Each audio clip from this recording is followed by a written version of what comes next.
दिल्ली की रायसीना हिल्स पर खड़ा एक ऐसा भवन जो सिर्फ ईंट पत्थर की इमारत नहीं बल्कि भारत की लोकतांत्रिक आत्मा का प्रतीक है। 17 साल का निर्माण, 45 लाख ईंटें, 340 कमरे और अनगिनत ऐतिहासिक कहानियां। आज हम आपको लेकर चल रहे हैं राष्ट्रपति भवन के भीतर, जहां हर दीवार, हर गुंबद, हर गलियारा इतिहास का गवाह है।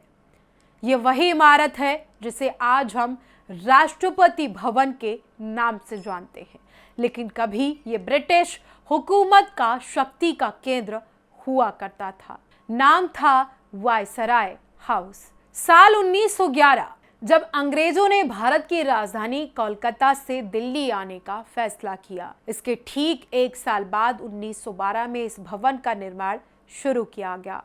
मकसद था ऐसा भवन बनाना जो ब्रिटिश साम्राज्य की ताकत दिखा सके। लेकिन वक्त बदला और यही इमारत आज दुनिया के सबसे बड़े लोकतंत्र के राष्ट्रपति का निवास बन गई। राष्ट्रपति भवन का निर्माण का जिम्मा सौंपा गया ब्रिटिश वास्तुकार एडविन लैंडसियर लुटियंस को। लुटियंस और उनकी टीम ने पूरी दिल्ली का सर्वे किया। उत्तर दिल्ली को बाढ़ का खतरा था, यमुना पास थी, इसलिए चुनी गई रायसीना हिल्स, ऊंचाई पर खुला और हवादार इलाका। यही कारण है कि आज भी भारत का राष्ट्रपति भवन ड्रेनेज और संरचनात्मक मजबूती के मामले में बेजोड़ माना जाता है। निर्माण का लक्ष्य था सिर्फ 4 साल, लेकिन इसे पूरा होने में तकरीबन 17 साल लग गए। 1912 से 1929 तक ये निर्माण कार्य चला। इस दौरान इस्तेमाल हुई करीब 45 लाख ईंटें, हजारों टन पत्थर, देश विदेश से लाई गई सामग्री।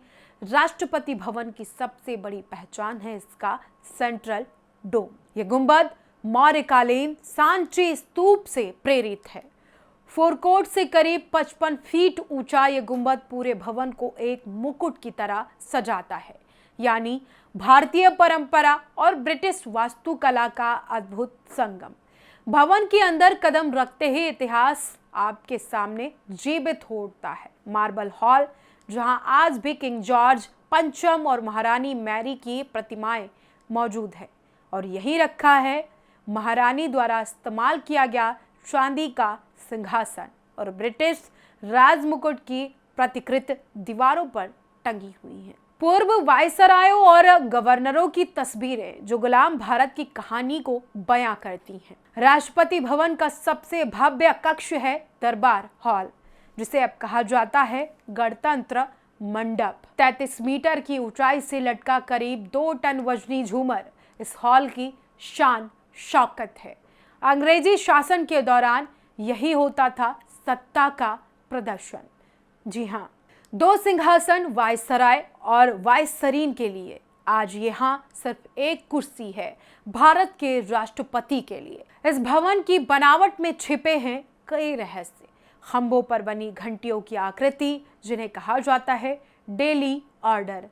अंग्रेजों का मानना था कि ये घंटियां स्थिर रहेंगी तो सत्ता भी स्थिर रहेगी, लेकिन इतिहास गवाह है कि भवन खड़ा रहा, सत्ता नहीं रही।